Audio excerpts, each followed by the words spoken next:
აღიარეთ, ბოლოს როდის გასულა 10 წუთი მაინც ისე, რომ ტელეფონი ხელში არ აგეღოთ. არ შეგმოწმებინოთ სოციალური ქსელები. როცა მშობელი ეუბნება, რომ მოდი გათიშე ტელეფონი და მე არ ვთიშავ, რა უფლებით?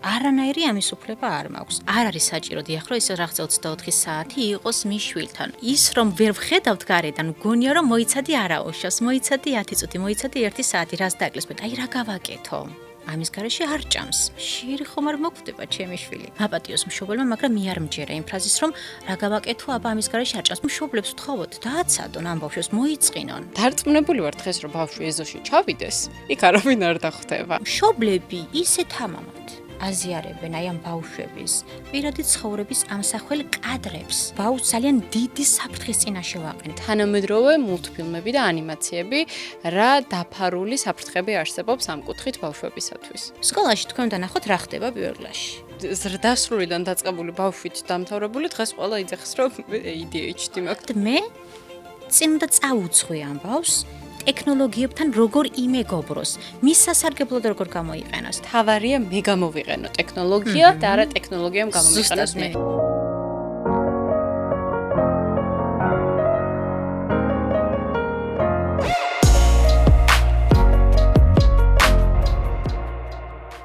მოგესალმებით, თქვენ უყურებთ Nini Talks podcast-ს.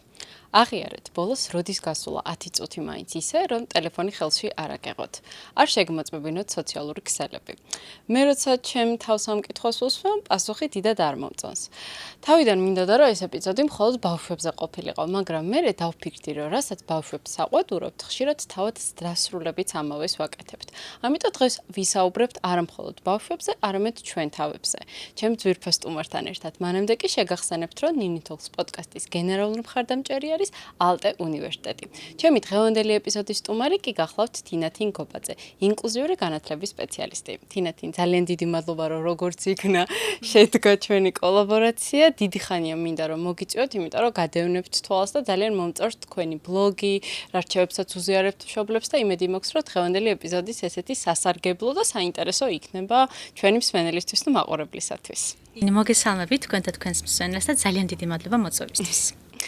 დავიწყოთ მოდი თინათინ ცოტა ზოგადი შესწავლით. დღეს რომ ეკრანები, ზოგადად гаджеტები და ტექნოლოგია ჩვენ ცხოვრებაში ძალიან შემოჭრილი არის, ამაზე მგონი საუბარი ზედმეტი არის უკვე, მაგრამ დავიწყოთ ჯერ ბავშვებით და მე რაღაცა პარალელები გავავლოთ უფროსებთან მიმართებით, რომ რა შენიშვნებსაც მათ ვაძლევთ. შემთხვევით ჩვენც ხო არ გვეკუთვნის ეს შენიშვნები. პირველ რიგში მოდი დავიწყოთ იმაზე საუბრით, რომ როგორ მივედით თინათინ იმ წერტილამდე, როდესაც როცა ბავშვისთვის ეკრანი გახდა მეორე ძიძა. ანუ ეს ჩვენი უფროსების, ასე ვთქვათ, არჩევანი არის თუ დღევანდელი ცხოვრების სტილიდან გამომდინარე უბრალოდ სხვა გზა არ არსებობს. ნინი, თითქოს თან მარტივი, თან ძალიან რთული კითხვაა და ვფიქრობ ძალიან ბევრ ჩაშლა საჭიროებს, რადგან ცალ-სახად ერთი პასუხი ამ კითხვაზე არ მაქვს მე, ისევე როგორც ყველა სპეციალისტი და ეს гаджеტები და მასზე დამოკიდებულება ძალიან აქტუალური თემაა და ამაზე ძალიან ბევრი საუბრობს უკვე. ალბათ ისევ და ისევ ცხოვრების ტემპიდან გამომდინარე, მშობელი თან იძულებული ხდება, რომ დიახ, როგორც თქვენ აღნიშნეთ, როგორც ძიძა, ისე ჰქონდეს гаджеტი მის ცხოვრებაში და ბავშვის ცხოვრებაში და ამავდროულად თითქოს რაღაცნაირად სხვა არჩევანი არ ჩანს ხოლმე. იმიტომ რომ ეს არის მარტივი. ამაზე არაერთხელ ვისაუბრია მე гаджеტის შეთავაზება ბავშვისთვის, რადგან მოითხოვს ნაკლებ ძალისხმევას, ნაკლებ დროს და მშობლის არჩართულობას. და ის რომ ბავშვთან იყოს მშობელი ახლოს ეს მოითხოვს, რა თქმა უნდა, ძალიან დიდ რესურსს, ხომასია. თუმცა ისევ და ისევ იქიდან გამომდინარე, რომ მშობელი სულ არის რაღაც გადარბენაში და ფაქტიურად დრო არ აქვს იმისთვის, რომ ბავშვთან ხარისხიანი დრო გაატაროს. ურჩევნია, რომ პირობითად თვითონ მოამზადოს საჭმელი, ან არ ვიცი, დაალაგოს სახლი და ამ დროს ბავშვს დიახ და რაღაცა თითქოს ეს გახდა მარტივი წყარო, მარტივი ალტერნატივა, რომ ბავშვი შეაკავოს, დააკავოს, ცოტა ხანი ჩუმად იყოს და თვითონ ის საქმეები გააკეთოს. აქ არ მინდა მშობლებს დანაშაულის განს და გაუჩინოთ, იმიტომ რომ ამიტომ მინდა მეორე მხარეზეც ვისაუბროთ, რომ აი თუ სხვა ალტერნატივა არ არის, თუ არის რაღაცა ამაზე რომ ვიმსჯელოთ, იმიტომ რომ მე ამას სხვადასხვა ასპექტში განვიხილავ. ეს არის ერთგვარ სოციალური პრობლემაც და არის სისტემური პრობლემაც, იმიტომ რომ მშობელი ხშირად ხდება უბრალოდ აი გადარჩენის რეჟიმში იმყოფება და მას უწევს ხშირად, რომ დიახ, უბრალოდ ეს гаджеტი მოიშველიოს. სხვა შემთხვევაში უბრალოდ ვერ გადარჩება, იმიტომ რომ მშობლებს ახლა ამჟამად საქართველოში უწევთ რატომღაც გადარჩენაზე ზრუნვა. და ალბათ ამ პროცესებში ყველაზე მარტივი ისევ და ისევ არის гаджеტი. თან თუ გავითვალისწინებთ იმას, რომ ქალების ცხოვრება, მოდი ვთქვათ, რომ ბოლო 50 წელია ძალიან გართულდა, იმიტომ რომ მანამდე თუ უბრალოდ ქალს ევალებოდა, რომ ყოფილიყო კარგი დედა და დიახსახლისი, დღეს საზოგადოებისგან იმის დაკვეთაც არის, რომ თან ლამაზი უნდა იყო, თან მოწესრიგებული, თან კარიერაში ჩემდგარი და აი ხანდახან მართლა რო ვფიქრობ ესეთ რაღაცებს, აი მეც ხშირად დამიჭერია ჩემი თავი იმაში, რომ აი ჩემი მეგობრების ბავშვებს რო უყურე, აი რატო აძლევს სულ ამ гаджеტს და რაღაცა, მაგრამ რეალურად საიდან უნდა მოიტანოს მშობელმა იმის რესურსი, რომ თუნდაც აი, რასაც ვეძახით ჩვენ ხარისხიანი დრო გაატაროს შულთან, როდესაც მთელი დღე სამსახურეობრივი მოვალეობები, 1000 რაღაცა ყოფითი პრობლემა წვრილმანი, ანუ რაღაცნაირად ძალიან შევდივარ მათ მდგომარეობაში, მაგრამ როგორ უნდა გაატაროს მშობელმა ამის მიუხედავად რაღაცნაირად ხარისხიანი დრო და ზოგადად რა არის ეს ხარისხიანი დროც, რო განსაზღვროთ. ხა იმ მშობელი რო არ შევაშინოთ და უთხრათ რომ არ არის საჭირო დიახ რომ ეს რაღაცა 24 საათი იყოს მის შვილთან. გვესმის გასაგებია რომ რაღაცნაირად ეს მშობელი სულ არის გარეთ მუშაობს, რამდენი ყოფით საქმიანობაშია ჩართული და ის აღმოს რომ დაბრუნდება თუნდაც სამსახურიდან. როგორ შეიძლება მის შვილთან დაამყაროს სწორი ემოციური კავშირი ისევ და ისევ ხარისხიანი დროით. მაგალითად, ეს ხარისხიანი დრო შეიძლება იყოს 15 წუთი მეტი არა, ან მაქსიმუმ 20 წუთი, ნახევარი საათი. და მე მჯერა რომ ეს ნახევარი საათი და 15 წუთი. აი მშობლებმა რომ დაფიქრდნენ, ხო? ჯერა ისინიც მიხვდებიან, რომ ხო, აი როგორც კი თავისუფალი დრო დავიჭირე, სწრაფად თვითონ უფროსიც იჭერს ტელეფონს, ხო ასეა? და ჩვენც ხომ თავად უფროსებით დამოკიდებული ვართ ამ гаджеტებს და რაღაცნაირად ვერ წარმოგვიდგენია ამის გარეშე ჩვენი ცხოვრება. ამრიგად თავად მშობელმაც რომ თუნდაც საღამოს რომ დაბრუნდება, ის ტელეფონი, აი სადღაც კალათაში განათავსოს, 1 საათი გამოითავისუფლოს და იქითკენ არ გაიქცეს ყურადღება. აბა ეხა შევიდე, ხო, რა ხდება სოციალურ ქსელში, ვინ დამილა იქა ფოტო და ასე შემდეგ ვინ დამიკომენტარა. ამრიგად გადადოს ეს ტელეფონი და ის 20 წუთი თუნდაც შვილთან ერთად მოამზადოს ვახშამი.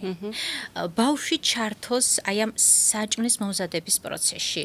ან ბავშვი თუ შესთავაზებს რომ დედიკო ან მამიკო, მოდი ავაწყოთ კოვიკები, ან მამიკოც, იმიტომ რომ მე როცა მშობლებზე ვსაუბრობ, თითქოს ხო დედიკო, მაგრამ მამიკოც. ჩემთვის მშობელი არის ორივე ცალსახად, დედიკოც და მამიკოც და როცა ითხოვს შვილი ამას მამიკომაც, დედიკომაც, დაუთმოს დრო. თუნდაც ის 15 წუთი და მასთან ერთად ააშენოს ეს კოშკი კუბიკებით.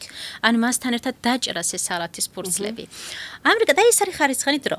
ნახეთ, როდესაც ბავშვი მე კითხვებს მისვამს და რაღაც აინტერესებს, თუნდაც შეიძლება უნდა რომ ახაროს ბაღი და რომ დაბრუნდა, იქ რა დახატა, არ ვიცი და მოაცუნცულოს მისი ნახატი და მე ამ დროს ხო, კარგია, არ ვიცი, რაღაც ისე უბრალოდ რეპლიკის სახით შევაფასო. თუმცა, აი აქაც შეიძლება რომ ვასწავლოთ მშობლებს, ხო, რომ ვაქციო ხარისხიან დროთ ის თუნდაც 2 წუთი, როგორ? მაგალითად, მე თუ რაღაცით ვარ დაკავებული ამ დროს და ბავშვმა მომიცუნცულეს მისი ნახატი ბაღიდან და უხარია შეუმციცინებს რომ აჩვენოს რა დახატა, ვჩერდები, მის სიმაღლეზე ვიხრები, ჩავიმხლოვ და თვალებში შევხედო, ავიღო ნახატი, მართლა დავინტერესდე.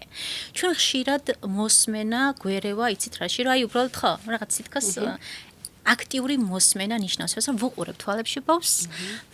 მართლა ვინტერესდები, შევხედე ამ ნახატს. ვაუ, ხედა გიხატია. ფოთლები ვარდისფერი და მწვანეა. როგორი კრეატიულია. ნახეთ, მე დავინტერესდი მისი პროდუქტით. არა ის რომ ყოჩახ ან ბრაო, ეს არ არის სწორი შეფასება. თან ამით ბავშვს ძალიან სულ რაღაცას ვაჩვევ. ანუ ბავშვი ვერ ხვდება რომ რატომ ყოჩახ, რატომ ბრაო. ამრიგად ის დაკონკრეტება რომ მწვანე ფერი გამოგიყენებია, ვარდისფერი, ყვითელი.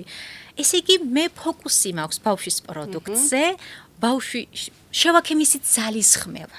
ეს არის ძალიან ძვირფასი. ანუ მე უკვე მასთან ხარისხიანი დრო გავატარე. სულ ეს არის ხო მარტივია. ნახეთ, ძალიან მარტივი ჩაგვეთვალა, დიახ, ის ზუსტად ჩაგვეთვალა. არის აუცილებელი რომ მთელი დღე ბავშვთან გაატარა, რომ იყო კარგი დედა. და ძალიან ბევრ მშობელს ვიცი ჩემს გარშემოც აქვს, აი ძალიან რთული არის, რომ თან აუცილებლობაა რეალურად დღეს, აი სწორად აღნიშნეთ, რომ გადარჩენის აუცილებლობა არის, რომ მშობელმა იმუშაოს და ამის ფონზე რომ კიდე რაღაცა ის გულში გაქვს დარდათ, რომ იმე ჩემ შულთან არ ვატარებ ხარისხიან დროს, თუმცა ხარისხიან დროს აი 10 წუთი და ერთი რეპლიკაც მართლა შველის. ძალიან დიდი მადლობა და ძალიან სწორად სწორად აღნიშნეთ წეღან, რომ ხო, აი ჩვენ ხშირად ვსაყვედურობთ ბავშვებს, რომ ისუ ტელეფონი რატო და აი მეც ჩემი თავი დამიჭერია, რომ ლიფტია, აი 10 წამი ალბათ არც, იმ 10 წამსაც კი არ ვკარგავ, რომ ტელეფონი რაღაცნაირად არ გავხსნა და ალბათ აქაც როლ მოდელები ჩვენ ვართ და სწორედ ეს არის ამ ეპიზოდის მიზანიც, რომ რაღაცა ორივე პოლუსი დავინახოთ. ძალიან საინტერესო და ისეთ სენსიტიური თემა არის ასევე გაჯეტები და კვება. ჩემს გარშემო მე რასაც ვუყურებ, ახალშობილები, პატარა ბავშვები ვინც არიან, აი ელემენტარულად ლუკმას აღარ იდებენ უკვე, რომ რაღაცნაირად ეს ეკრანი არ იყოს მუდმივად ჩართული. თინათინ, თქვენ როგორც სპეციალისტი ამ კუთხით, რა საფრთხეები არსებობს ზოგადად ამ კუთხით, როდესაც ბავშვის კვება მუდმივად არის მიბმული ამ გაჯეტებზე? ყველაზე მტკივნეული კითხვა ნინი ჩემთვის, რადგან მე ძალიან ხშირად მაქვს კონსულტაციები მშობლებთან, მაქვს შეხება ბავშვებთან და ეს არის ერთ-ერთი დიდი გამოწვევა. აი მშობელი რომ მომართავს კითხვით, აი რა გავაკეთო? ამის გარეშე არ ჭამს. შირი ხომ არ მოგვდება ჩემი შვილი. რა გზას მივმართო? და მე რომ კითხვებს უსვამ და ვეძიები, რომ აბა თქვენი შვილი რა ასაკიდან არის გაჯეტთან, საგან გაშუა ჩემთვის ძალიან მტკივნეული. რომ აი 6 თვიდან, 1 წლიდან ბავშვები უკვე გაჯეტ დამოკიდებულები არიან. მოდი აქ ჩავშალოთ ეს საკითხი, ჯერ დამერეკვებას ვახსენებ, რომ მოკლედ ჩვენ რაღაცნაირად აი ამ ცვლილებას, რაც სოფლის მასშტაბით მიმდინარეობს, რაღაცად კუსნაბიჯებით მივყვებით. აი წარმატებული ქვეყნები, რომლებმაც დაინახეს თუ რამდენად დიდი ზიანის მოტანა შეუძლია, ნახეთ, ტვინის სტრუქტურის დონეზე. გაჯეტების მოხმარებას ადრეულ ასაკიდან აიკრძალა, უკვე სწრაფი რეაგირებები დაიწყეს, რომ მოიცადე ვკარგავთ აი ამ თაობას, ვკარგავთ და ბავშვები, მოზარდები ხდებიან დამოკიდებული. დამოკიდებულებას იწვევს მოკლედ. ანუ ნახეთ, ეს გაჯეტთან ყოფნა რას ნიშნავს? ან ტვინი როგორ რეაგირებს ამ დროს ძალიან მნიშვნელოვანია. ვახსენოთ მშობელმა რომ მარტივად გაიგოს, რომ ეს არის სწრაფად დოფამინის გამომშვების წყარო. ამაზე ეს ჩემი აღმოჩენა არის, ამაზე ყველა საუბრობს, ხო? მე ჩემი ტვინი მოკლედ ითხოვს ინტენსიურ რეჟიმში, რომ მივიღოს სწრაფი და აი ამ გადაჭარბებული დოზებით სტიმული, რომ მე თავი კარგად ვიგრძნო, სხვაგვარად აღარ შემიძლია. და წარმოიდგინეთ, ბავშვი რომ იბადება, ბუნებრივად მისი ტვინი მიმართული იქით, რომ აი ნელი ტემპით რეაგიროს. აი თუ დააკვირდებით პატარა ბავშვს, რასაკეთებს, ხო? როგორ იკვლევს გარემოს, რომ აი ცოცვას რომ იწყებს, ყველაფერს უნდა შეეხოს, იმოძრაოს.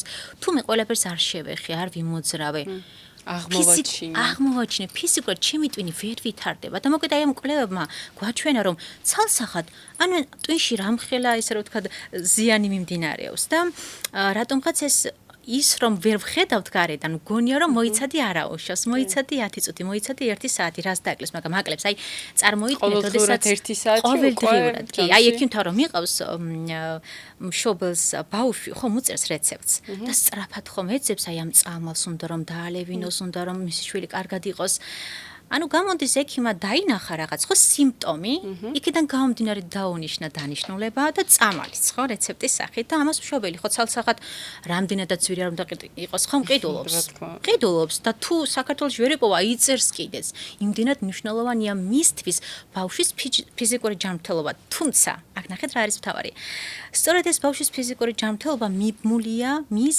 მენტალურ ჯანმრთელობასთან. ჰარმონიული აღზრდა რაც არის, როცა სხეული და გონება არის. და აი გარჩანს იქნინი და ამიტომ ჩვენ გონია რომ რეალურად არაფერია. ამრიგად რომ მივაბა აი თქვენს კითხვას ეს ჩემი დიალოგი, ხო რა აი ადრეულ ასაკიდან სწორედ ეს დამოკიდებულება უკვე იწვევს იმას რომ ბავშვი ვეღარ თამაშობს, მისით ვეღარ იცვამს, ვეღარ ჭამს და სწორედ აი ეს სენსორულ ძიებაში ვეღარ არის და ისევ და ისევ მე თუ სენსორულ ძიებაში არ ვარ, ჩემი ტვინი ისევ და ისევ ვერ ვითარდება, ისე როგორც და განვითარდეს და ხდება ხელოვნური შეფერხება განვითარების. და ძალიან ხშირად ჩვენ კიდე ნახეთ რას ვაწყდებით რომ ადრეულ ასაკიდან გაჯეტების გამოყენება უკვე იწვევს იმას რომ თუ გსმენიათ ესეთი ხო ეკრანული აუტიზმი თუმცა ესეთი რაღაც არ არსებობს რატომ მოიგონეს იმიტომ რომ რაც აუტიზმის დროს ჩვენ გვხვდება სიმპტომები და მახასიათებლები აი სწორედ იგივე გვხვდება როდესაც ბავშვი ადრეულ ასაკიდანვე არის გაჯეთ დამოკიდებული ანუ სირთულეები კომუნიკაციაში სირთულეები შეერხება კი სირთულეები მეტყველებაში სირთულეები სოციალურ ურთიერთობებში კარგი შემოვიდა უკვე ეს მყარი კვება და მშობელმა მაშინვე გადაწყვიტა რომ მოდი დააწყვილოს ხო ეს გაჯეტი კვებასთან ისევ და ისევ იმ ლოგიკით რომ ბავშვი დაუდებს აი ამ ტელეფონს, იქ ჩართავს რაღაცა აი მაღალ სტიმულაციურ ანიმაციას და ბავშვი რაღაცა თითქოს გადადის აი ამ ვირტუალურ თითქოს კი არა და გადადის ვირტუალურ სამყაროში, ითიშება და აქ რა ხდება ვერაცნობიერებს, ხო? როდესაც რომ უნდა შეეხოს ეს ბავშვი პროდუქტს, შეისწავლოს, დააგემოვნოს, ხო? აი ეს ტაქტილური შეგრძნები, ხაი ხელით შეხება რაც არის, მოტორული უნარები. ძალიან ბევრი სენსორული არხი რჩება განუვითარებელი. ამრიგად, აი ეს არის უზარმაზარი საფრთხე, რომ წყვილდება, კვება აი ამ ეკრანთან, შემდეგ კიდე მას მთელი რა სირთულეები აქვს, სოციალური სირთულეებიც იკვეთება ის, რომ ფაქტიურად მშობელსა და ბავშვის ცოცხალი კომუნიკაცია აღარ არის, თავარი გადაყლაპოს ამ ბავშვს საჭმელი, ხო, ჩავიდეს უნცელში, მაგრამ რის ფასად? აი რის ფასად სულ ეს კითხვა უნდა დავსვა. ხო, ერთი ის რომ კვებითი აშლილობა შეიძლება გამოიწვიოს ამან ცალსახად, იმიტომ რომ ბავშვი ვერაცნობიერებს, ვერ დანაყრებას, ვერ ხვდება. ანუ სხეულიდან წამოსული სიგნალები იბლოკება. ხო, კარგი, მე დავნაყრდი, მოიცადე, აღარ დავნაყრდი, იქეთ, იმიტომ რომ მე პირს ვხსნი, მილაგებს მშობელი, ხო? თავარია ეს გადაყლაპო. ამიტომ ჭამა-ჭამისთვის თუ ჭამა იმისთვის რომ ეს არის ჩემი საშენი მასალა რომ ვიარსებო ხო აი როცა სახლს ვაშენებთ გჭირდება რა აგური არა რომ ავაშენოთ 2 სართული 3 სართული აი ისევე არის კვება საკვები ჩემთვის საშენი მასალა და არა ის რომ უბრალოდ გადავყლაპო ხო ამერიკად მშობელმა ამაზე დაფიქრდეს რომ ადრეულ ასაკში ძალიან მარტივია ამ ყველაფრის სწორად წარმართვა ფორმირება და რასაც თავაზობს მიშველს სწორედ იმაზე ხდება დამოკიდებული მაპატიოს მშობელმა, მაგრამ მე არ მჯერა იმ ფრაზის, რომ რა გავაკეთო, აბა ამის გარეშე არ ჭამს. მაშინ გამოდის, ნახეთ რა გამოდის, რომ მე ვცადე, უცებ დავნებდი. სადღაც სულ ეს დანებებია ყველაფრის მიზეზი, რომ ვერ გაუძელი ბავშვის ტანტრომს, ვერ გაუძელი ბავშვის აგრესიას, ვერ გაუძელი იმას, რომ მთლიანი ულუფა კი არ შეჭამა, 3 ლუკმა შეჭამა და კი ბატონო, იქნებ ამაზეც თანახმა უნდა ვიყო, იმიტომ რომ მე როგორ შეიძლება ვაკონტროლო გარედან, აი ეს მთლიანი ულუფა საკმარისია, თუ სადღაც 3 ლუკმა საკმარისია პირობითად 1 წლის ბავშვისთვის. მოკლედ ძალიან ბევრი კომპონენტია, რაც შემთხვევაში მიზანი ნამდვილად არ ამართლებს საშუალებას და დასრულებზეც რო ვისაუბროთ ეხა ერთი სამარცხვინო აღიარება უნდა გავაკეთო, რომ ბოლო 5 წელია მაინც ალბათ და ვფიქრობ, რომ ბევრი არის ჩემს გარშემო ესე, პირადად მეც არ მახსენდება კვება, თუ მარტო ვარ სახლში და არა სტუმრების გარემოცვაში, როდესაც ჩემს კვებას თან არ ახლდეს კონტენტი. ანუ ეს დასრულებშიც ძალიან ისეთი გავრცელებული პრობლემა არის, რომ უკვე თითქოს აი ჩემ თავსაც იცის, როგორც რაღაცაში ვიჭერო, ვჭამ, იმიტომ კი არა რომ შია, ვჭამ იმიტომ რომ რაღაცას ვუყურო. და ეს მე ძალიან სწორად აღნიშნეთ, რომ ეს კვებითი აშლილობების, გადაჭარბებული კვების ეპიზოდების ძალიან კარგი ნიადაგია. შესაბამისად, ანუ ბავშვობიდან მოდის, რა თქმა უნდა, ყველაფერი ხა ჩვენს ბავშვობაში ნამდვილად არ იყო ეკრანი და დედაჩემსაც ესეთი დამოკიდებულება ჰქონდა, რომ თუ არ შეჭამს, არ მოკვდება, მოშივდება, შეჭამს.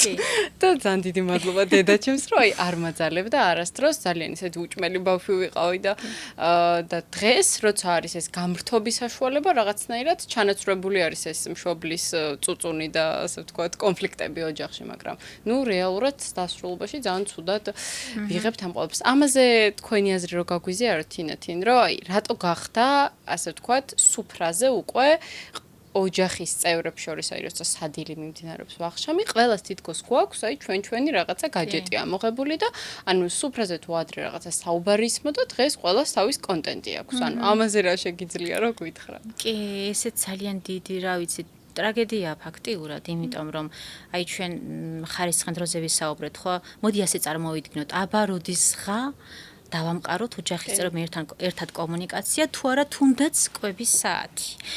და მე ვფიქრობ აქ, რომ აი თავად მშობელმა ამაზე კარგად უნდა დაფიქრდეს, რომ ხო, თუნდაც ის დიახ, აი ეს ვახშამი, საღამოს როცა ყველა ერთად იკრიბება, გაატაროს ისე რომ гаджеტები არ იყოს, ძალიან მარტივი ტექნიკა შეგვიძლია შევთავაზოთ მშობლებს, რომ კალათა გამოყონ, დადონ სადღაც თაროზე და წესები შეიმუშაონ. წესები ძალიან მნიშვნელოვანია, რადგან ნახეთ, როდესაც მე წესი ვიცი, როგორც ბავშვმა, როგორც უფროსმა და ამას ჯერ მე ვაჩვენებ უფროსი ბავშვებს, რომ მე შემიძლია ვჭამო, აი ეკრანზე ყურების გარეშე და მოდი შენ ცალსახად, ნახეთ, როცა მშობელი ეუბნება, რომ მოდი გადიშე ტელეფონი და მე არ ვთიშავ, რა უფლებით? არანაირი ამის უფლება არ მაქვს. ჯერ მოდი მე უნდა გავთიშო, მე უნდა ვმართო როგორც ზრდასროლმა. ჩემი ქცევები, ჩემი ემოციები და მე უნდა მოვთხოვ ბავშვს. რა ვიცი, ესეთი რაღაც ბუნებაში არ არსებობს, რომ მე ვაკეთებ ამას და ბავშვს ვთხოვ იმას. ეგეთი რაღაც წარმოუდგენელია უბრალოდ და შეუძლებელი. ამრიგად ეს როდესაც იქნება ეს ვახშმის საათი, ხო, ჩაალაგონ კალათაში ყველამ ტელეფონი, იყოს ასეთი წესი, რომ ჭამის დროს არ ვიყენებთ გაჯეთს, მორჩა. და რამდენადაც წესები იქნება ოჯახში, იმდენად ყველა ცდილობს რომ დაიცოს, რადგან წესი ეს არის რთული და მიუღებელი ქცევების პრევენცია. ჩავალაგოთ აი მყუთში, კალათაში ეს ტელეფონები და ვისაუბროთ. აბა მე სამსახურში როგორი დღე მქონდა, აბა ბაღში, აბა სკოლაში. და ნახეთ, აქაც რა ვქენი ხარისხიანი დრო. გამოვყავი ხო არა ერთმანეთისთვის კი ბატონო ამიტომ მესმის რომ ეს ბევრად მარტივია ბევრად სასიამოვნოა ტვინისთვის რადგან თქვით რომ ეს დოფამინის წყაროა და ამიტომ ეს გვირჩევნია სწრაფი აი დამოკიდებული ვართ უკვე ამიტომ ეს თუ ისევ ჩვენ უფროსებმა არ ვითავეთ ეს პასუხისმგებლობა არ ავიღეთ ბავშვებს ვერაფერს ვერ ვასწავლეთ ხო ამიტომ ეს შემოიღონ ეს წესები დავუძლიოთ ვმართოთ შევეცადოთ და ნამდვილად შესაძლებელია თუმცა მართლა შესაძლებელია თომას მოვინდოებ და დავსახავ როგორც პრიორიტეტი ჩემთვის და ჩემი შვილებისთვის. ბატონო, გეთანხმებით აბსოლუტურად. კეთილი, ახლა გადავიდეთ თემაზე, რომელიც ვფიქრობ, რომ ასევე ძალიან საინტერესო არის და ჩემი დაკვირვებით, რასაც მე ვუყურებ, თანამედროვე ბავშვებმა რაღაცნაირად დაკარგეს მოწყენის უნარი. მე როცა ბავშვობაში რაღაცა მქონდა ესეთი ეპიზოდები, როცა ვიწყენდი იმდენ რაღაც საინტერესოს ვიგონებდი და ეხლა ესენი რომ მოუყვე, ალბათ თანამედროვე ბავშვებისთვის ძალიან კრინჯობა იქნება, მაგრამ ანუ მქონდა იმის სივრცე, რომ მომეწყინა. მოდი ჯერ ვისაუბროთ იმაზე, რა როლი აქვს ბავშვის განვითარებაში ამ მოწყენას. და მე მივაბად სხვა საკითხები. უზარმაზარი როლი აქვს და ძალიან კარგი კითხვა ნინი. ეგეც ერთ-ერთი აი ამ თანამედროვე ეპოქის რაღაცა დიდი გამოწვევა, იმიტომ რომ ბავშვებმა დიახ აღარ იციან რა უხარიათ. რას წყინთ, რაზე ბრაზდებიან, იმიტომ რომ ისევ და ისევ ეს დამოკიდებულება და ყველა დროს გაჯეტი შეთავაზება. ნახეთ, ვტირი და გაჯეტს ვაწოდებ ბავშვს. შია და გაჯეტს ვაწოდებ. წავიქეცი და გაჯეტი. მოკეთ გაჯეტი იქცა, რომ ბავშვის ყველა ემოცია ჩავახშო. ჩავახშო, რა თქმა უნდა, ემოციების ჩახშობა ავტომატურად ნიშნავს იმას, რომ მე ემოციების რეგულაციაზე ვერ ვისაუბრებ. ემოციების რეგულაცია თუ არ ხდება, ნახეთ, ესე იგი გამოდის ჩემი ეს ემოციური ფონი თავისთავად რაღაცად ხდება სულ ჩრდილს მიღმა და მაშინ მე ვყალიბდები მოზარდად ზრდასრულად, რომელსაც საერთოდ არ აქვს აი ეს ემოციური ინტელექტი. რაც წამყვანი 21 საუკუნეში. IQ-ზე უფრო უფრო დიახ, უფრო, იმიტომ რომ ეხლა ჩვენ რა ნახეთ რას უყურებთ, რომ მე რამდენად შემიძლია რომ აი ეს ჯანსაღად შევძლო ადამიანებთან კომუნიკაციის დამყარება, პრობლემის მართვა, გადაჭრა, სტრატეგიების მოფიქრება და ის მოწყენა ხო რა არის? მე როდესაც ვიწყენ, ეს არის საუკეთესო შესაძლებლობა, რომ რაღაც ახალი შევქმნა, მოვიფიქრო. აი თქვენ რომ ახსენეთ ხო ნინი თქვენი ბავშვობა რომ ისეთ რაღაცებს თამაშობთ. აი მეც რომ ახსენდება, ქსოვდი, ძალიან მიყვარდა ქსოვა. კარგვა მიყვარდა, კი, აი კარგვა მიყვარდა ძალიან, ხატვა მიყვარდა ძალიან, იმიტომ რომ ხო არ იყო მაგ დროს რომ ეხლა მე უნდა მიუჯდე ტელეფონს და არ მქონდა. მე სათხას მეგონი მე-11 კლასში შევიძინეს ტელეფონი და ისიც ჩემი შეგროვილი თანხით. და მანამდე ხო, ვიყავით სადღაც ეზოში და რაღაც ჰობი გაგვაჩნდა. ხო, ვიღაცა ხატავდა, ვიღაცა ქსოვდა, ვიღაცა ძერწავდა. ეს იყო საუკეთესო საშუალება, რომ ჩვენი ფანტაზიის უნარი განვითარებულიყო. და მე თუ ბავშვს არ ვაცდი რომ მოიწყინოს. და ხშირად მშობელი, რატომ მოიწყინა, რა გჭირს? კარგი, მოდი ეს ხომ დავაცადოთ. ეს უნდა მოიწყნოს ამ ბავშვმა რომ ნახე, იქ რაღაცა დაშალოს სათამაშო ახალი ააწყოს. აბა გაიქცეს და იქ წიგნი ნახოს და წაიკითხოს. აბა გაიქცეს და დახატოს. და მე თუ აი ეს მოწყენა მგონია რომ ტრაგედია და არ უნდა მოიწყინოს. ანუ მოწყენაც ხო ემოციის ერთ-ერთი ბაზისური ნაწილია. და მე თუ ამას წავგლეჭ, რა თქმა უნდა. და მე თუ ამას წავგლეჭ ჩემ შვილს, ხო?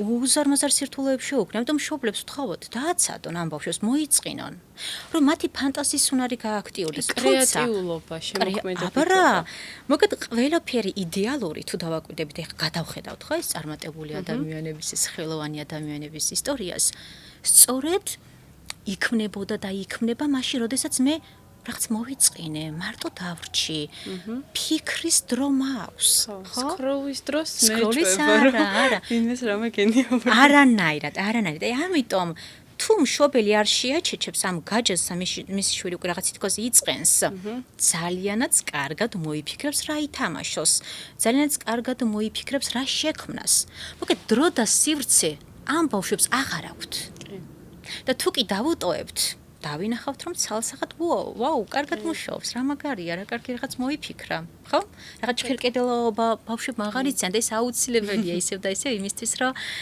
რაღაც ახალი იდეები მოვიდეთ თავში კი, მეც რო ვიხსენებ, ახლა მოწყენის დროს იმდენი რაღაც მაქვს მოფიქრებული, აი შტაბით დაწყებული, რაღაცა ჩემი რვეული მქონდა 12 ფურცლიანი, სადაც ჩანახატებს ვაკეთებდი და დიალოგები მერე პერსონაჟებს შორის, ანუ მართლა მიხარია, რომ ჩემ ბავშვობაში ჯერ კიდე იყო იმის სივრცე, რომ მომეწყინა, იმიტომ რომ კი ვარ ჯენზი, მაგრამ ცოტა გვიანდელი ჯენზი ვარ და რაღაცნაირად აი 11-12 წლამდე ვფიქრობ, რომ შევირგე თუნდაც ეზოს ნაწილი. აი, ეზოს ნაწილსაც ახლა რო ვისაუბროთ, ძალიან ბევრი მშობელი აპროტესტებს ახლა, რომ ჩემი შვილი არ ჩადის ეზოში და დარწმუნებული ვარ დღეს, რომ ბავშვი ეზოში ჩავიდეს, იქ არავინ არ დახვდება.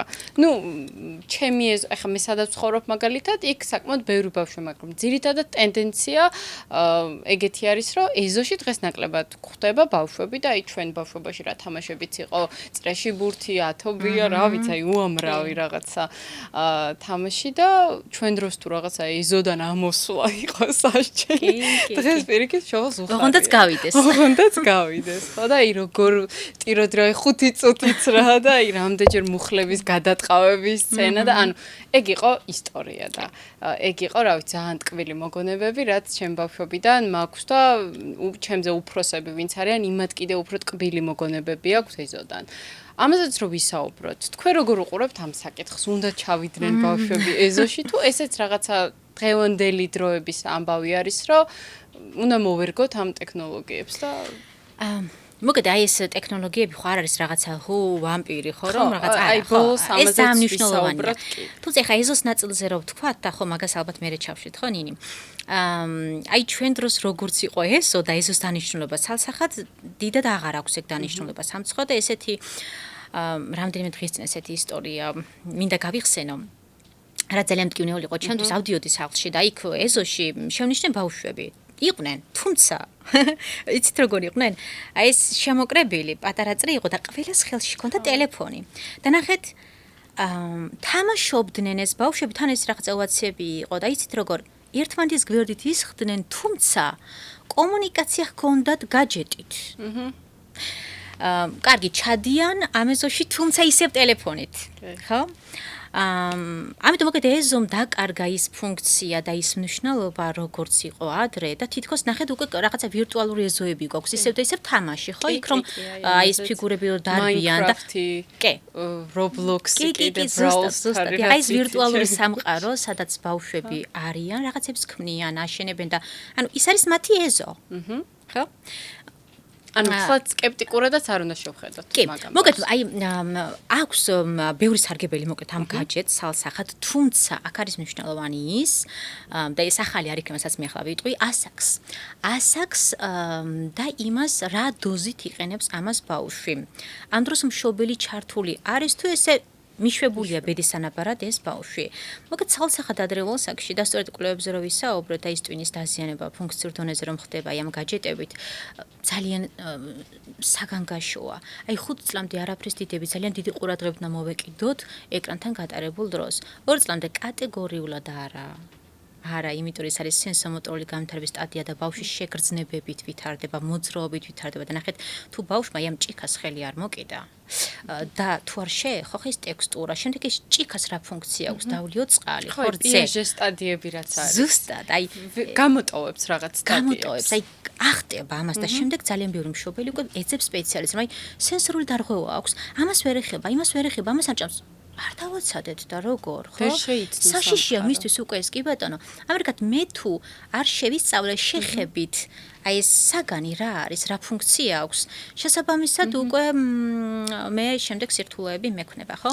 ამერიკად აი ეს ეზო და კიდე ნახეთ რა არის ეზოს ძალიან დადებითი მხარე, რომ იქ ძალიან ბუნებრივად ხდება ბავშვის განვითარება სენსორულად, ხო?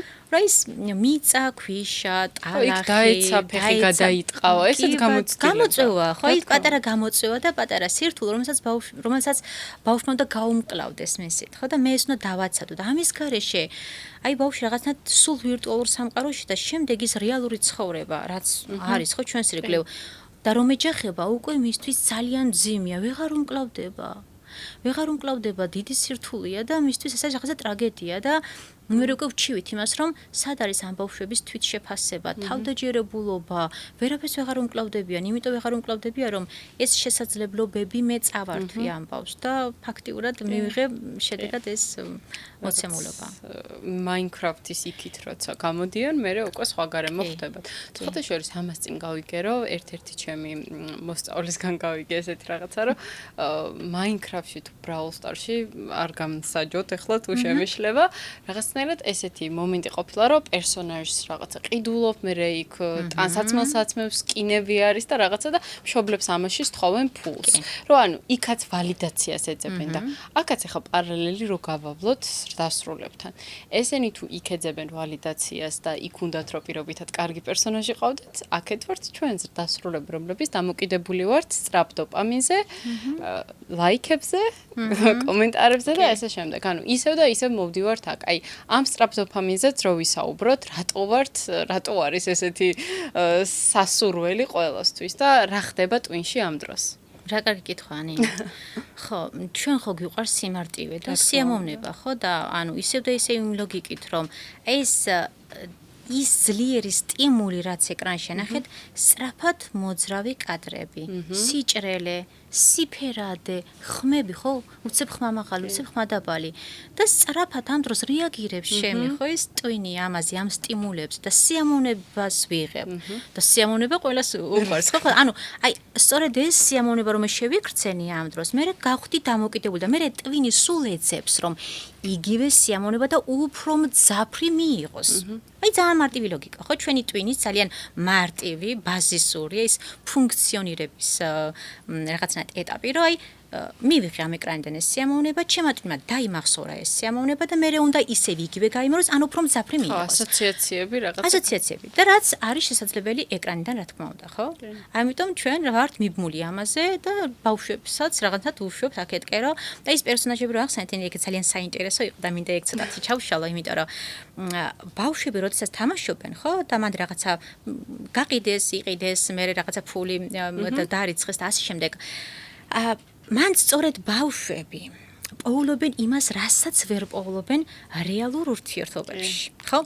აი რატომ არის ხო დამოკიდებული ეს ბავშვი რაღაც აი ამ თამაშებზე, რომ იქ რასაკეთებს?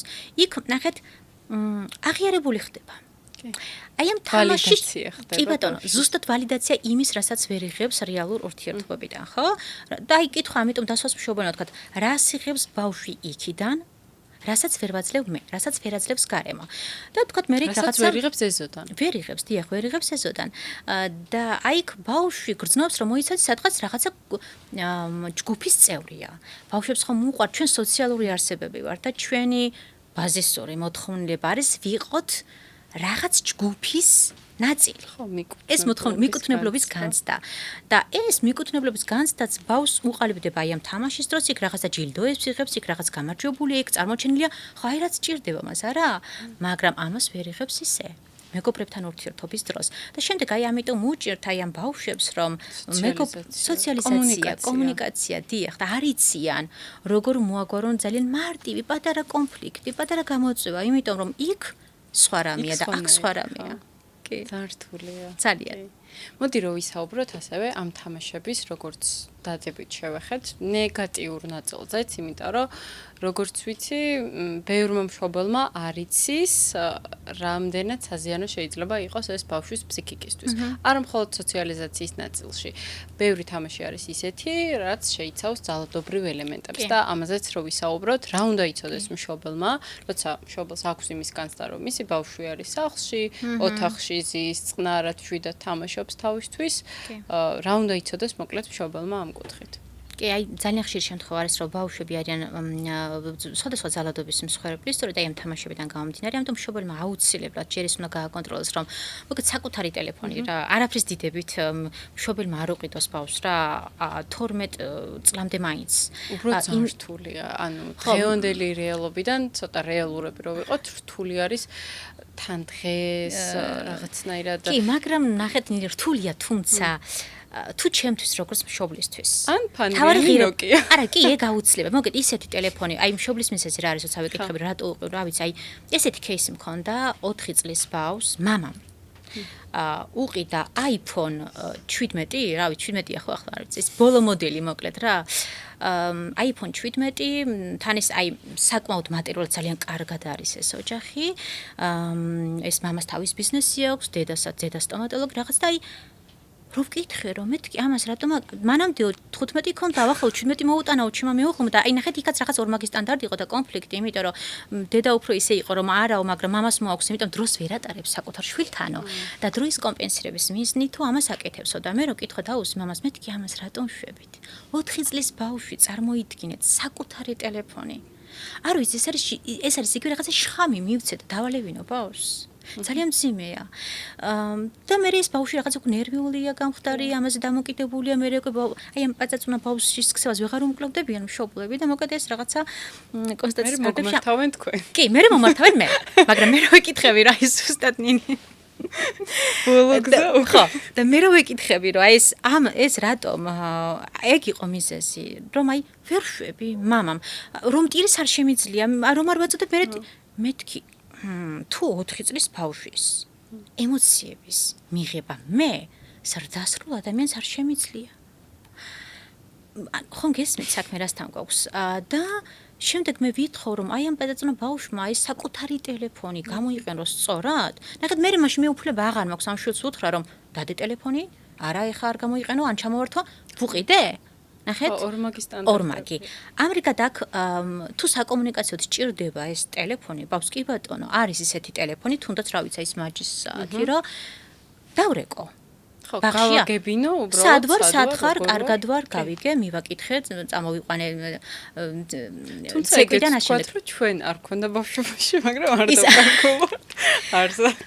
კი ბატონო, აი ამიტომ აქ თავი უნდა შეიკავოს მშობელმა და გადააფასოს, გადაახარისხოს პრიორიტეტი რა არის მისთვის და მისი ცხოვრებისთვის, იმიტომ ჩვენ თუ უყურეთ ისევ და ისევ რაღაც ქართულებს ეს სენი გვაქვს, რომ აბა იმას აქვს და მე არა და ესეც ხშირი კითხვაა, რომ კი, ზუსტად რომ იმის შვილს თუ აქვს, ჩემსაც რატო არ უნდა კონდეს. კიდე ასეთი შემთხვევა არის ნენი ძალიან ხშირი, რომ აი ეს მშობელი ამას მეკითხება, რომ აი არ დამეჩაგროს რა ვქნა, აი ყველას აქვს და აი ხარ ვუყიდო? ან იცი? და კიდე აი მოგეთ ბრენდებზე დამოკიდებულება და რაღაც მატერიალურ რაღაც მხარეზე დიდი ფოკუსი მე უკვე მაფიქრებინებს იმას, რომ ესე გამოდის აი ჩემთვის, ჩემი ოჯახისთვის, ეს არის ღირებულება, რა ვიცი, რა ფასის ტელეფონი მაქვს, შესაბამისად ამ ღირებულებებით იზრდება. ზუსტად. ადამიანური ღირებულებები უკვე რაღაცნაირად გაუფასურებულია. ზუსტად. ანუ კი, და აი მშობელმა არ უნდა უთხრას ბავშვს, რომ და ხშირი შემთხვევა, მე ფული არ მაქვს და ვერ გიყიდი, არა, ძალიანაც მაქვს ფული. ეს ხო ეს თქოს რაღაც არგუმენტად აქვს, მაგრამ ვურჩიოთ შორს ეს არასწო, ძალიან ცუდი სტრატეგიაა. ფული დიახაც გაქვს. თუმცა არ ვიყიდი, იმიტომ რომ შენ არ ხარ სხვა, შენ ხარ ნინი, მე ვარ თიკო, თინათინე. თუ იმას აქვს, რა ვიცი, ის ვიღაცა თუ გადახტა, მეც ხომ არ უნდა გადავხტე. აი ამას უნდა მივაჩვიო ეს ბავშვი, რომ მე ჩემი სტანდარტები მაქვს, როგორც ოჯახს, როგორც მშობელს, როგორც ინდივიდს. და არა ის, რომ იმას აქვს და მეც ასე გავაკეთო. ამიტომ ეს ზღვარი გავავლოთ, მშობელმა არ უყიდოს ადრეულ ასაკში ბავშვს, არავითარ შემთხვევაში გაჯეტი, შემდეგ ის, რომ იცოდეს, რას უყურებს ეს ბავშვი, გააკონტროლოს და ბევრად კარგი ადრეულ ასაკში არის ის. ადრეულ ასაკში აი გულისხმობ იმას, რომ აი 3 წლიდან 6 წლის ჩაათვლით, რომ ერთად შეარჩენ კონტენტი. ეს კონტენტი იყოს ნელი კადრები, იყოს დაბალ სტიმულაციური, რომ ჩემი ტვინი დამოკიდებული არ გახდეს ამაზე. და როდესაც ერთად ვარჩევთ ამას და ერთად ვუყურებთ და თუნდაც ანალიზს ვაკეთებთ, ხო? ანუ ძალიან ბევრი დადებითი მხარე აქვს აი ამ ეკრანს, თუმცა ერთად თუ არ გავაკეთეთ ანალიზი, ბავშვი მისით ვერ გააკეთებს ამის ანალიზს, იმიტომ რომ ფილტრაცია არ გააჩნია ბავშვის ტვინს 6 წლამდე. ესეც რა თქმა უნდა ინდივიდუალური, თუმცა ზოგადი ეს ნორმა ასეა. და შეიძლება თქვათ მან ისეთი ძალადობრივი სცენები ნახოს, აი ამ როცა სკროლობს, როცა თამაშობს, რომ უბრალოდ მისმა ფსიქიკამ ვერ გაუძლოს. და მის ტვინში შეიქმნას ასეთი შაბლონი, პატერნი. რაც შემდგომ ხდება იმის მიზეზი, მე როგორ მოვიქცევი, მე როგორ ვირეაგირებ მსგავსი პრობლემისა თუ გამოწვევის დროს, ხო? ამიტომ აი ეს ცალკე ნუ გაუშვებთ ამ ბავშვს ოთახში, რომ შენ შედი, მოდი და უყურე, იმიტომ რომ ჩვენ ნახეთ და თავს ნუ დავიმშვიდებთ, რომ ყველაფერი კარგად არის. ზუსტად, აი ასე წარმოვიდგინოთ, უღრან დღეში რომ წავიდეთ, ზუსტად ესე. და იმ შობელს თუ შეუძლიეს, პაწაწუნა ბავშვი, ამ უღრან დღეში დატოვოს და სახლში წამოვიდეს. შეუძლია? ფიქრობ არა. აი ზუსტად იგივეა. ვირტუალური სამყარო ესეთ რაღაცა უღრანი დღეა, სადაც არ ვიცით ცოტა ისეთ შედარებაა, თუმცა აი ხო აი ემდენის საფრთხეა რა, ხო ის ცხოველები, ის მწერები, რამაც შეიძლება მე დამაზიანოს, შემჭამოს, ხო? ზუსტად იგივეა აქაც, ხო? იმიტომ რომ ამდენად დიდ ვირტუალურ სამყაროში მე თუ გავუშვებ ამ ჩემს შულს, უბრალოდ გაუჭირდება გადარჩეს, ხო? ამ უკონტროლო სივრცეში. და ეს ძალადობრივი სცენები და მსგავსი манипуლაციური ეს სიმულაციები მისთვის და მისი ტვინისთვის იქნება ეს აი დამახინჯებული წარმოდგენები და აღქმები, აი რაღაცა რეალურ შაბლონებით იქნება მე მთელი ცხოვრება. ახლა როცა საუბრობდით, ძალიან საინტერესო კითხვა დამეპადა, რომ აი უღრანი ტყის მეტაფორიდან გამოვედი, რომ თქვენი აზრი მაინტერესებს როგორც პროფესიონალის, დღეს სოციალურ ქსელში ბევრი მშობლისთვის რაღაცნაირად სოციალურ ქსელი არის მისი შვილის, შვილების ფოტო ალბომი. ამასთან დაკავშირებით რას ფიქრობთ? ძალიან მაინტერესებს, იმიტომ რომ სულ რაღაც რამდენიმე დღის წინ ნახე ერთ-ერთი კრეატორის ვიდეო ამასთან დაკავშირებით, რომ რაღაცნაირად თითქოს ბავშვთა უფლებები ამ კუთხით ცოტა ირღვევა. და თქვენი აზრი რა გაგვიზია, რომ თინათინ ამასთან დაკავშირებით? მე ვიტყვი ცოტა რა ძალიან ირღვევა, იმიტომ რომ ესეც ზუსტად იგივე ფორმატია და მე თან მუშაობ პირადი საზღვრების და სექსუალური განათლების მიმართულებითაც და ამაზე წიგნიც მაქვს და იქ აი ძალიან კარგად მაქვს ეს საკითხი ჩაშლილი, იმიტომ რომ ესეც ერთ-ერთი ძალიან დიდი გამოწვევა ამ რეალობაში, აი სოციალური ქსელები, ხო პირადი ანგარიშები. მშობლები ისე თამამად აზიარებენ აი ამ ბავშვების პირადი ცხოვრების ამსახველ კადრებს, ფოტოებს, ვიდეოებს ბაღიდან, სკოლიდან, რომ დარღვევილია მთლიანად კონფიდენციალობა. და აქაც ჩვენ ბავშვს ძალიან დიდი საფრთხის წინაშე ვაყენებ. ანუ ბავშვის პირადი უსაფრთხოება ირღვევა. და როგორ? ხო? ნახეთ? მე რომ გავაზიარე ერთი ფოტო ჩემი შვილს. კი, ახლა მშობელმა შეიძლება იფიქროს, რომ როგორ არ გავაზიარო, გვიხარია ჩემი საყვარელი შვილი, ვაიმე აქ დამყას იქ მესმის. თუმცა იმ ტემპით არავითარ შემთხვევაში, როგორც ზიარდება, სადაც წავედი, დევს, აქ ვიყავი, იქ ვიყავის, არ შეიძლება. რომელი ადამიანი და ვინ უყურებს ამას, აი ამ ვიდეოს, აი ამ ფოტოს, როგორ უყურებს? შემდეგ აი ამ ვიდეო მასალას ტვირთავს და ინახავს და შემდეგ ძალიან ბევრი. ჯგუფები არსებობს. სადაც აი სამწუხაროდ, ხო, ესეთი ადამიანებიც არიან, რას გავაკეთებთ? პედოფილები მაგალითად, რომლებიც აი ამ ფოტო-ვიდეო მასალას ინახავენ, შემდეგ კი რაღაც აპლიკაციებში, არ ვიცი, სხვადასხვა რაღაცებს გარდაქმნიან და მოკლედ ამას ძალიან ცუდი მიზნებისთვის იყენებენ. ეს ერთი საფრთხე, ხო? კიდე ის, რომ პირობითად მართლაც რაღაცა ისეთი დრო არის, რომ ძალიან დიდი საფრთხე ყველა კუთხეში და მშობელსაც ეშინია და ის რომ მშობელს ეშინია, ყურადღებით უნდა იყოს, რომ ეს გაზიარებული კადრი თუნდაც დათაგვა სად ვარ, ხო? რა ვიცი, რომელ ბაღში დამყოს, რომელ სკოლაში დამყოს, ეს არის საფრთხე იმისი, რომ ანუ არ გჭირდება ვუგდება აი ამ ჩემს შვილს ანკეს იმდენად ყველაფერი უკვე ხელმისაწვდომია. კი, შევდივარ გვერდზე და ვიცი ეს ბავშვი სად დადის, როგორ დადის, რომელ საათზე დადის, ხომ წარმოგიდგენიათ. ამერიკად აქაც ფრთხილად იყოს მშობელი, კი გააზიაროს ბავშვის ფოტო, თუმცა არავითარ შემთხვევაში არ ჩანდეს არც სახლის მისამართი, არც ბაღის მისამართი, არც ის სადიმყოფება, მაგალითად, რეკომენდებულია ვთქვათ, რომ თუ სადღაც არიან, თუნდაც სამოგზაუროდ, სადღაც გასული, იმ წუთას არ გაზიარდეს ეს ფოტო ან ვიდეო, იმიტომ რომ ეს არის ერთი სიგნალი, მე ვიცოდე, სად არის ამ წუთას ეს პიროვნება, ხო? და ასე შემდეგ.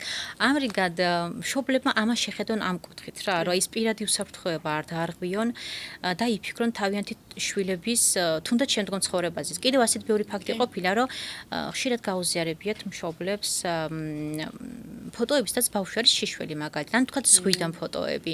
ესეც არის კიდევ ერთ-ერთი ჩვენ ბავშვობაში ეგეთი ფოტო ყველას მე მაქვს მაგალითად. კი ბატონო, და ესეც საფრთხეა, ხო, იმიტომ რომ არ ვიცით ვისთან მიაღწევს ალგორითმი ხო ძალიან საინტერესოა რა Facebook-ის და სოციალური გვერდების ზოგადად ხო ვის ამოუგდებს ვინ გააზიარებს ვინ შეინახავს ეს არ ვიცით და ეს არის მოკლედ ციფრული კვალი ჩვენ ასე ვუწოდებთ ამას ხო რაც რჩება სამუდამოდ შეიძლება თქვენ შემდეგ აიღოთ ეს კადრი თუმცა სადღაც ვიღაცამ უკვე შეინახა კარგად შეინახა და ძალიან მომწონს სხვათა შორის აი საქართველოშიც უკვე ვხვდებით ამ ტენდენციას და განსაკუთრებით აი უცხოელ კრეატორებს რო ვუყურებ თითქმის ყველა აი ბავშვის ფოტოს აი რაღაცა ემოჯით ფარავს და თავიდან ცოტა მეცინებოდა და აი მეკრინჯებოდა რომ აი მეთქი რატო აი თუდებ ბარემ სახეც გამოაჩინე მაგრამ რაც უფრო ასე ვთქვათ ვიაზრებ სად ვცხოვრობთ ანუ ზოგჯერ კიდე გვიჭირს იმის გააზრება მართლა რა საზოგადოებაში და რა ადამიანებში გვიწევს ცხოვრება რომ მგონია რომ მე რა ანუ გაიხედავ და ისეთი ფაქტია მომხდარი რომ აი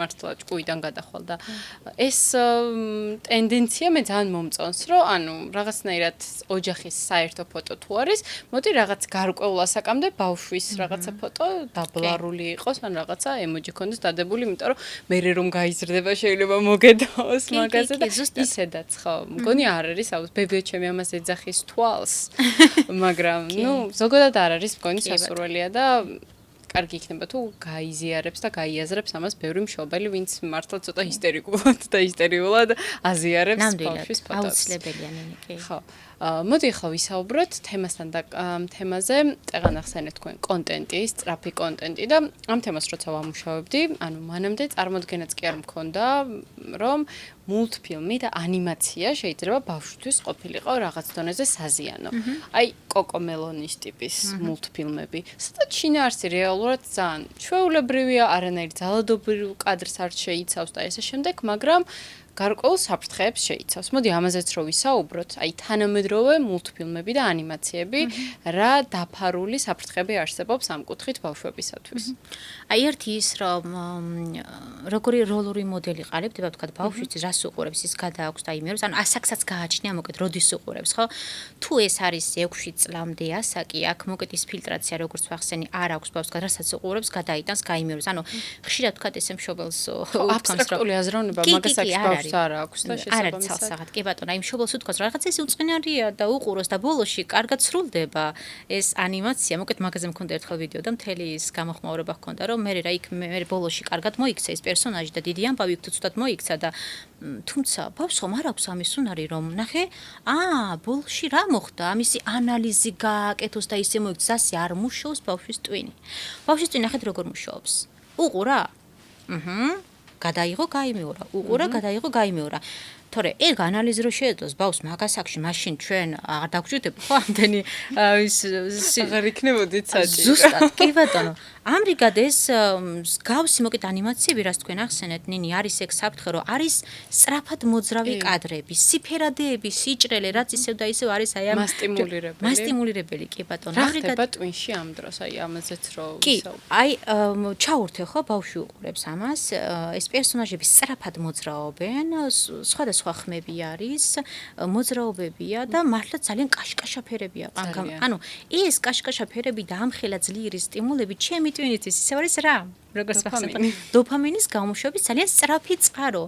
ანუ მე ვხვდები ამაზე დამოკიდებული ჩემ ტვინს სიამოვნებს და მე მინდა ისე ვუყურო და როცა ვწყვეტ ამას მე ბავშვს აგრესია ეწყება, იმიტომ რომ კიდე უნდა ტანტრუმები ეწყება, ხო, იმიტომ რომ აბა წარმოიდგინეთ რომ ჭამთ ძალიან გემრიელ, არის თუ ტორტი გიყვართ, ხო? ჭამთ აი ამ გემრიელი ტორტის ნაჭერს და ესე მოგპიჩეთ ეს ერთი ლუკმა და ვიღაცამ გამოგტასათ ეს თებში გეუბნათ აღარ გინდა თქვენ ხომ ცოტა დაგეწყებათ აგრესია ხო რას ქვია ახლა ძლივს გემო გავუსინჯე და რა გემრიელია აი დაახლოებით იგივეა ხო რომ გემო გავუსინჯე ვაიმე რა კარგია ხო როგორი სასიამოვნა და მე ვწყვიტავ ამას ხო უცებ მომენტალურად ამრიგად თუ ადრეული ასაკიდან მე ამაზე ვხდები დამოკიდებული აი ამ სწრაფი სიამოვნების მიღების გამოშვების წყაროზე მაშინ მინდა სულ ეს ну ჩემა ტვინმა დოფამინ დამოკიდებული მუდმივად და შემდეგ ნახეთ მე უკვე აღარ შემიძლია სხვა უკვე ის მოსაწყენია უკვე წიგნი, მოსაწყენია უკვე სკოლაში ჯდომა, მოსაწყენია და სკოლაში თქვენ უნდა ნახოთ რა ხდება პირველ კლასში. უნდა ნახოთ, ხო? კი, არ ვიცი, ეს არის რაღაცა. ვიყავი მასწავლე. შვენიერი მაშინ, კი, კარგად გეცოდინებათ, კი, შვენიერი. ამრიგად, აი სწორედ ნახე ეს მოვიმკეთ, ხო? მე რომ გვიკვირს რომ ვი რა ხდება ჩემი შვილის თავს რომ ასებელ მირეკავს ყოველ დღე. ხო, აი განგაში სიგნალია რომ არ მისმენს, ვერ ჩდება მოძრაობს, რატომ? ყურადღების დეფიციტი და სამწუხაროა რომ დღეს რაღაცნაირად ყველაფერს უკვე ADHD-ს ვაფრთხილებ. რაც არასწორია. ხო, ანუ ზრდასრულიდან დაწყებული ბავშვით დამთავრებული დღეს ყველა იცეხს რომ ADHD. ხო, რატომ? თითქოს რაღაცა ეს ტიტულია. კი, იმიტომ რომ ჩემი ტვინი მივაჩვიეს სწრაფ სტიმულს და მე თუ აი იმ სწრაფ და ძლიერ სტიმულს ვეღარ ვიღებ, მე ვარ მოძრაობაში, რადგან ვეძებ, მივიღო, რადგან ცუდად ვარ, ვერ ვიწყენ. ანუ ჩემი ტვინი ნახეთ რა არის იქ, ხო? კიდე უფრო მეტად ბავშვებს უყვართ რა, ეს სწრაფად მოძრავი კადრები და შემდეგ რაღაცა სკროლვა, ხო, სწრაფად. ანუ რომელიც არის რაღაცა 1 წუთი, 2 წუთი, 3 წუთი, მოგე ძალიან მოკლე დროში. შესაბამისად, ჩემი ყურადღების კონცენტრაცია დადის 1 და 2 წუთზე. ეს ხო საგანგაშოა. როდესაც რომ უნდა იყოს, რა ვიცი, 5-6 წლის ბავშვის ყურადღების კონცენტრაცია 10-15 მინიმუმ წუთი რაღაცას მინიმუმ, ხო? და შესაბამისად, მაგიტომაც ვერ შევდებიან რა საკლასო. თქმა უნდა, და ამიტომ მე იქ რო გვიკვირს, მე რა დავთესე ამ 6 წლის შუალედში და რისი შესაძლებლობა მივეცი ჩემ შვილს, რა უნარები განვავითარებინე. ხო? ამრიგად აი აქ იყოს ფრთხილად მშობელი. ფიქრობ ეს კარგი მაგალითი უნდა იყოს ყველა მშობლისთვის, რომ 6 წლამდე ასაკში ძალიან დიდი ყურადღებით მოეკიდოს ამას, მისი შვილი რას უყურებს, რა ხანგრძლივობით უყურებს, ასევე თვითონ როგორ არის ჩართული ამ პროცესში, რომ შემდეგ დიახ ბავშვის ცხოვრება სკოლაში არ იყოს ეს რაღაც კოშმარი ბავშვისთვისაც, მშობლისთვისაც. კი. ბავშვსაც ნუ გამწრებ ცხოვრებას, იმიტომ რომ ამას მივაჩვი და შემდეგ ამბავს მე ჰოპ ესე ვადგავარ თავზე, ჯოხით ვუკაკუნებ რომ რას გვეისწავლე, რანაირად. რას ვითხოვთ მისგან? რას ვითხოვთ? ხო, ანუ როცა ბავშვი აი ესეთ მეტაფორას ავითეხა რომ გამოგვივიდეს, თუ ბავშვს აი მთელი დღე ნახშირწყლებზე არის, შოკოლადს მიირთმევს, საღამოს ხა ის ბროკოლს არ შეგიჭამს და შესაბამისად, როდესაც ბავშვი მიჩვეულია რომ სწრაფად მიიღოს რაღაცა შინაარსი, წიგს აღარ წაიკითხავს ის და არ დაელოდება ფინალს, როცა შეუძლია 1 წუთში რაღაცა ვიდეოს უყუროს და სხვათა შორის ეს მომენტი დავაკვირდი ჩემ თავშიც აღმოვაჩინე რომ ამას წინ ჩემმა მეგობარმა მკითხა რომ აი რაღაცა ეს კონკრეტული ფილმი თუ გაქვს ნანახიო და მეთქე არ მცალია მაგისთვის ფილმების აყურება და მე დავფიქრდი რომ ანუ რეალურად ფილმი არის დაახლოებით 1 საათიდან საათნახე რომ ანუ შეიძლება სამსახურიდან მოსული სახლში ისე გავიდეს 1 საათი და საათნახევარი უბრალო სკროლვაში რომ აი არ ვიცი, წამივით, ხო? და რაღაცნაირად მეც დავაკვირდი ჩემ თავში, რომ მიჭირს რაღაცა გრძელი ფილმების ყურება, რაც მოითხოვს მეტ ყურადღებას, მეტ ენერგიას. მირჩევნია Instagram-ზე შევიდე რაღაც rilsები დავსკროლო, რაც არ მოითხოვს დიდ დაფიქრებას, დიდ დაკვირვებას და მოკლედ ისევ დასრულებამდე მოვდივართ და ეგ მომენტი არის რომ სანამ ანუ ჩვენ თავებს უნდა დავაკვირდეთ ალბათ რომ აი სად მოვედით და იგივე გვინდა თუ არა ჩვენი შვილებისათვის ხო და ეგ ძალიან სწორი აქცენტები იყო სკოლასთან დაკავშირებით იმიტომ რომ ვინც ანუ მასწავლებელია და სკოლაში მუშაობს და ზოგადად განათლების სფეროში ასე თუ ისე ჩახედული არის მიხვდება მართლა რა შედეგებს იმკის დღევანდელი განათლების სისტემა ამ კუთხით მაგრამ მოდი განათლებასთან მივედით ახლა ბოლოს მაინც და მთელი ეპიზოდის განმავლობაში ასე თუ ისე ვსაუბრობთ ტექნოლოგიების მეტნაკლებად უარყოფით ნაწილებზე, მაგრამ თლად ეგრეც არ არის, ჩვენ რადგან დღეს არავის არ ვაკრიტიკებთ და ორივე რაღაცა პოლოს განვიხილავთ, მოდი ვთქვათ, რომ დღევანდელ რეალობაში ტექნოლოგიები გარდა იმისა, რომ გარკვეული ზიანი მოგვიტანა ძალიან დიდ შესაძლებლობებსაც გვაძლევს და ამ შესაძლებლობებზე რო ვისაუბროთ თქვენი როგორც სპეციალისტიდან გამომდინარე და რო გაგვიზიაროთ მოკლედ თქვენი ხედვა. კი. ნინი გამომდინარე იქ რომ თავად მე მაქვს სოციალური გვერდები. კი, აი. ძალიან დიდ დროს ვატარებ მართლაც მე აი ამ სოციალურ გვერდებზე, ხო, რაღაც TikTok-ი, Instagram-ი, Facebook-ი და მართლაც შემდეგ მეც ხვდები რომ მოიცადე ფაქტიურად იმდენად დიდ დროს ვატარებ. ნუ იმიტომ რომ კონტენტს ვქნი და შემდეგ და რაც ძალიან შრომატივა და ხოლმე განცდა მქონია რომ ძალიან აი გამოფიტულ ვარ, გავთიშვა, მეთქი აღარ მინდა ეს განცდაც კი მქონია, იმიტომ რომ ეს ურთულესია. აი წარმოიდგინეთ ზრდასრულს როგორი განცდა აქვს და ბავშვი წარმოიდგინეთ, ხო რომ თუმცა სარგებელია, აი ეს ძალიან მნიშვნელოვანია, რომ აი მე როგორც ზრდასრული, როგორც სპეციალისტი ძალიან ბევრ სარგებელს ვხედავ, იმიტომ რომ აი თუნდაც ის რომ უკვე ამ პერიოდში ძალიან კარგი შესაძლებლობა არის რომ ჩვენ ინფორმაციები გავაზიაროთ. იყოს ხელმისაწვდომი ზღვა და ჯანსაღი ინფორმაცია, რაც ადრე არ იყო, ხო? იმიტომ რომ უნდა წასულიყავით და ბიბლიოთეკაში გეკითხა იქ წიგნები, რაცაც მოიპოვებდი. ახლა შეგვიძლია დიახ აი ამ სოციალური ქსელებით, ინტერნეტით სხვა ინფორმაცია, სოფლიოს ყველა კუთხეში რა ხდება, როგორ ხდება, მოვიციოთ წამებში თან. აი კი, მაგალითად ხელოვნური ინტელექტი, ხო? წამებში შეგვიძლია ფილტრაცია გავაკეთოთ ძალიან ბევრი კვლევის, სანდო კვლევის, ხო, სანდო წყაროსი და ასე შემდეგ. მოკლედ მაგის სწორად გამოყენებას უნდა ვიცოდეთ, ოღონდ ცალკე უნარია კიდევ, ხო, რაც უნდა ციფრული განათლება, ცალსახად. ამრიგად მე როგორც სპეციალისტი ძალიან ბევრ სარგებლობას პოულობ, მაგითხვით რა, აი ეს თან ახლა მე მოგეთ დოქტორანტურაზე ვსწავლობ და იქაც ხო ძალიან მიხმარება, იმიტომ რომ ძალიან ბევრი კვლევა, ძალიან ბევრი ინფორმაცია, რასაც მე წიგნს სად ვიპოვი, არ ვიცი, ვერ ვიპოვი, მაგრამ აი ეს კვლევების სახით, აი ეს PDF ვერსიებით, ხო, ძალიან ბევრი ინფორმაციას ვაგროვებ, ძალიან მიმარტივებს. პირობითად თუ ადრე მჭირდებოდა ერთი თვე, რომ მაგალითად რაღაც, არ ვიცი, აი სტატიაზე მემუშავა, რაღაც დამეწერა, შემექმნა, უნდა მომეძიებინა. ახლა შემიძლია იგივე სამუშაო მე შევასრულო 2-3 დღეში. წარმოიდგინეთ უკვე ჩვენ ეს რამდენად გვეხმარება, რომ ვიყოთ მეტად პროდუქტიული, ძალიან მოკლე დროში, ძალიან ბევრი კარგი საქმე გავაკეთოთ. ამიტომ ეს სარგებელი არის ცალსახად და უნდა ვაღიაროთ. კარგოთ არანაირად. თან თუ გავითვალისწინებთ იმას, რომ თუნდაც ბავშვებსაც რო შევეხოთ, ჩემს გარშემო ბევრი ბავშვი იყო, აი ვისაც აი ბავშვობიდანვე ეძახდნენ მშობლები, რომ გამოდის უ კომპიუტერთან ნუზი ხარ და რაღაცა და დღეს იმდენად წარმატებულები არიან, თუნდაც პროგრამირების კუთხით, კომპიუტერული მეცნიერების კუთხით. ანუ მე მაინც ჩემი აი რაღაცა მაინდსეტი და დამოკიდებულება ტექნოლოგიებთან დაკავშირებით არის ესეთი. მთავარია მე გამოვიყენო ტექნოლოგია და არა ტექნოლოგიამ გამომიყენოს მე.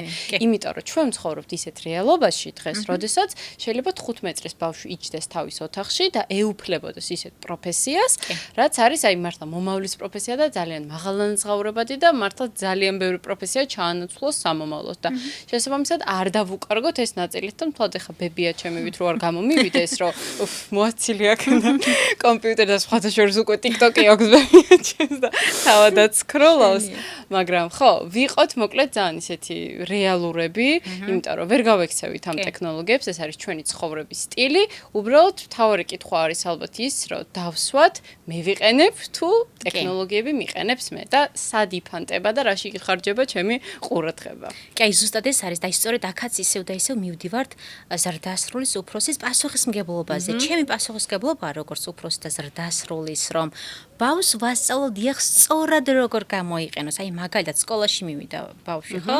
იქ რომ დავალება აქვს რაღაც უნდა ბუნებაში, რაღაც არის, ხო? აი მაგალითად მცენარეებს ინფორმაცია აინტერესებს.